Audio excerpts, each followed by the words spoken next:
takes a collective consensus and a public investment. So as we celebrate Crime Stoppers tonight and all the work that they do every day to help us with that safety and security, let's not forget, it's a collective consensus and a public investment. Oh, come on. Please. Okay, I'm going to get to this, and I want you all, for those of you that have lived in Sacramento County for more than 40 years or upwards of 40 years, I'm going to test your memory here. So before I get to this, you're going to have to quiet down if you want me to tell the story, okay? So here's for all those folks in this room that have worked in law enforcement, or people that have been harmed by crime, there are things that we have all learned. Okay, two things that I want to talk about that is intrinsic to the work of Crime Stoppers. First of all, law enforcement cannot do it without you. We cannot have a safe community without community engagement, period. Right? And secondly, what I've learned, and I'm sure our law enforcement folks in the room as well, is that our community wants to help us solve crime and bring people to justice. Am I right? Right?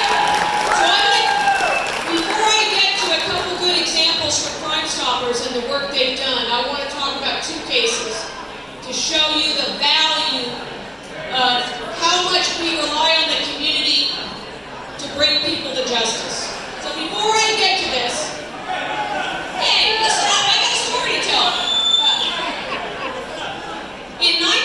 This is going to test the sheriff's office here, because when I came to Sacramento in '96 now, I took a case that involved a serial child kidnapper, serial sex offender in Sacramento County.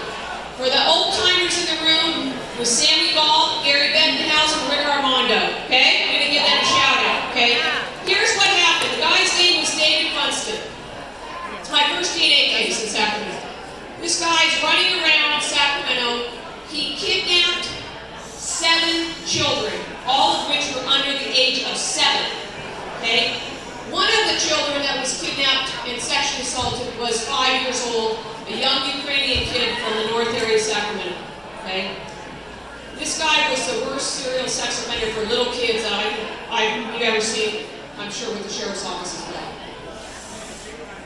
Why do I bring this up? Because the sheriff's office worked relentlessly to find this guy. This is 95, 96. It was right at the beginning of DNA. They worked relentlessly. They went through every sex offender, every parolee, everybody you could imagine. And finally, one day, they went back to these little things called FI cards. Okay, field identification. The entire reason the case was solved was because a woman named Nancy Honeycutt came home for lunch one day, in the middle of the day, out in the north area. She worked for the school district.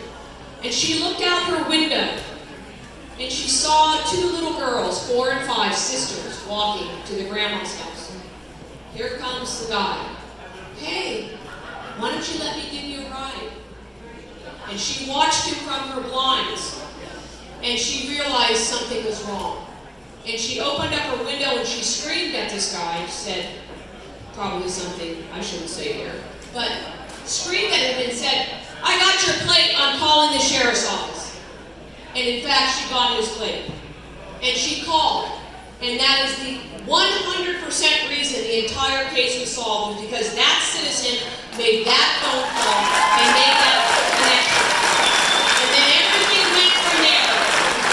Sheriff's office did a search warrants and everything like that, and he's now on his, 30-something year in prison, and hopefully he won't be let out next week by, some of our politicians, but it's a side issue. But the point is that case is perhaps one of the best examples of the good work that Crime Stoppers do. It's the tips that we need for law enforcement to do it. Okay, that's the first one. The second one, does anybody have a clue of where this is from? Anybody want to raise their hand?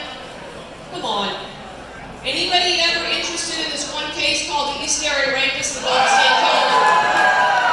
Okay, take yourselves, for those of you in the room that have been in Sacramento, take yourself back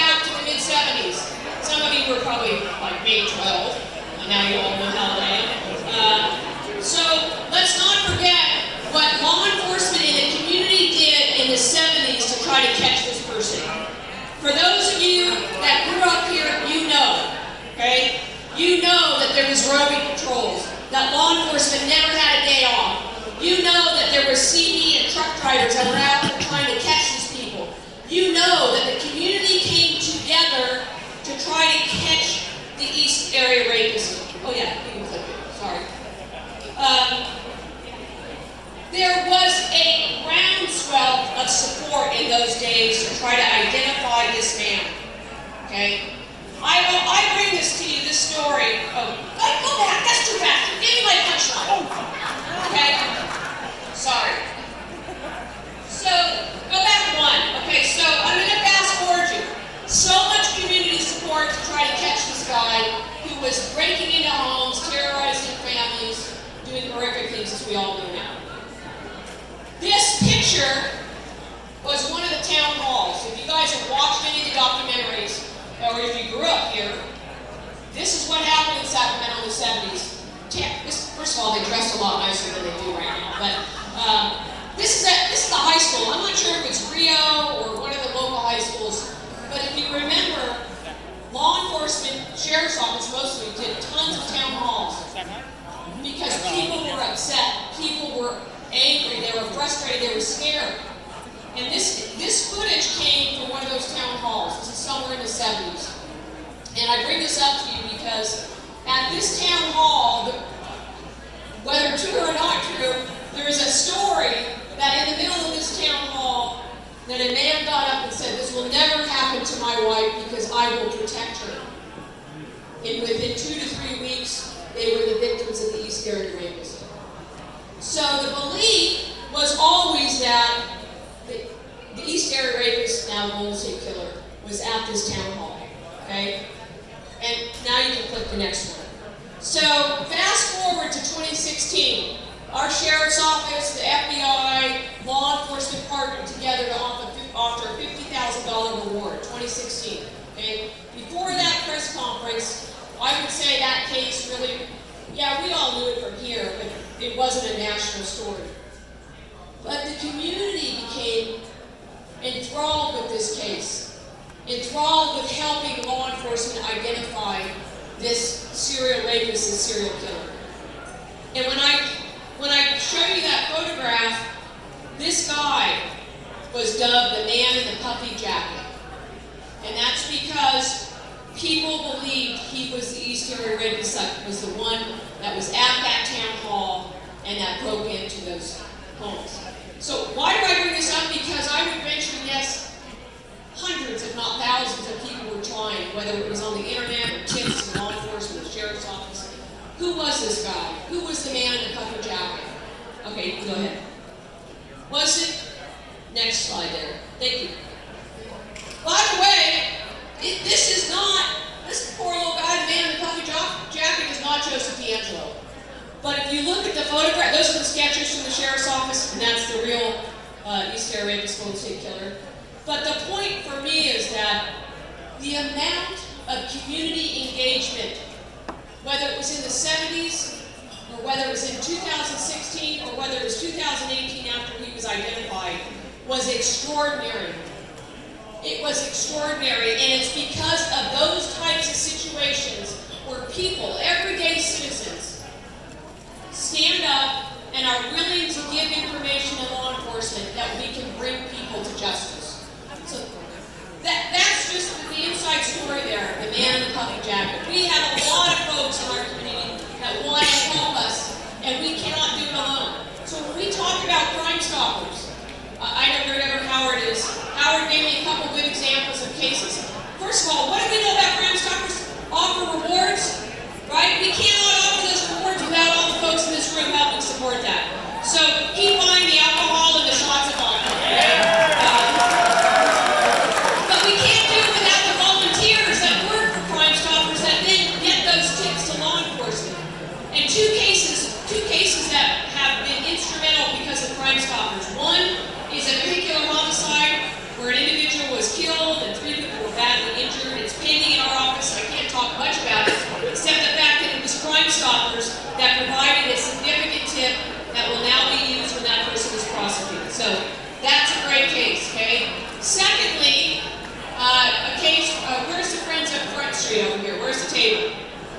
country.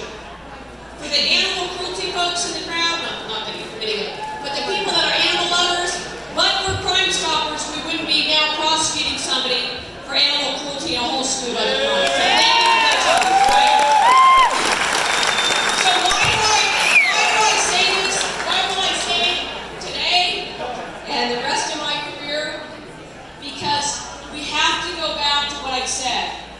It takes a collective consensus and a public investment.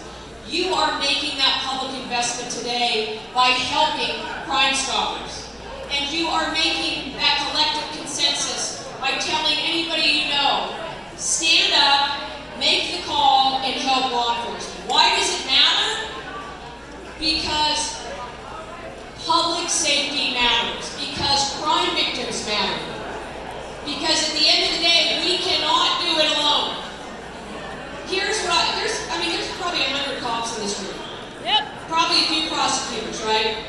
Ask any one of them to tell you the most significant person that they sat down and talked to. In the 30 plus years that I've done this job, there are things you learn by sitting with victims of crime. Some of them are here in this room. It changes their lives. It changes the careers they choose. It changes the way they raise their children. For the Golden State Killer, when he was sentenced, for a whole week we heard the consequences of crime. If we do not acknowledge the consequences of crime, then we're not doing our jobs. But for an entire week we heard 40 years ago the impact it had on their crimes. One of the rape victims said she chose to become a teacher because at least she wasn't afraid of children. Family members, their lives have been changed. Okay? Unless we are willing to acknowledge the consequences of crime and the toll that it takes, we cannot have good public policy. And I hope I'm not speaking to the choir, but over the last 8 to 10 years, we have completely lost that sense of victims' rights and public safety. No question about it. It's why I'm running Great Week. It's why we need to bring balance back to the system. It's why we need to elect real prosecutors like Keynote to be the next DA of Sacramento. Morgan Geiger running for Placer County. Okay? But the bottom line is that we cannot do this job alone. And it's because of organizations like Crime Stoppers and all your support and all the law enforcement commitment that we are in a place where we can say that safety and security does matter. One of the last parts of that quote is, it's not just about safety and security, doesn't just happen, but we owe it to our children to give them a life free of violence and fear. Perhaps there is no more dangerous time in terms of that than we are right now with what we're seeing across this country. So thank you everybody for what you're doing for Crime Stoppers and for law enforcement for what you're doing today.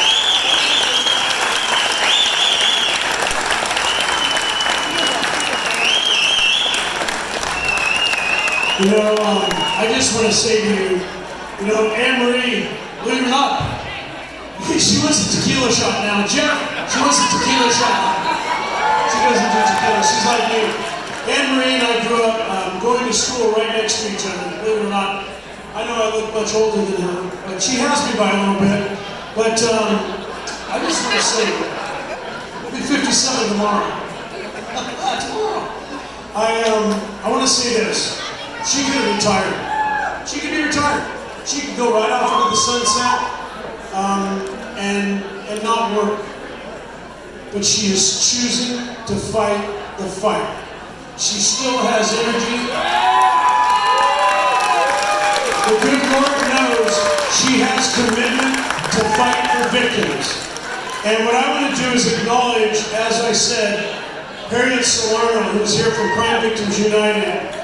I have to tell you that Harriet and Anne-Marie and Nina and all of us, I do this and I do that. I'm on their executive board. We fight for victims.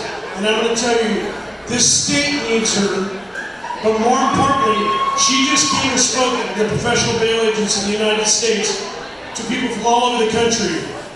She spoke, and they had a fundraiser for her because people said what happens in California will happen in our country, our state next. She raised so much money there, and I just wanted to tell you how grateful our association is for you to speak there, and what you're going to do not only for the state, but for this country.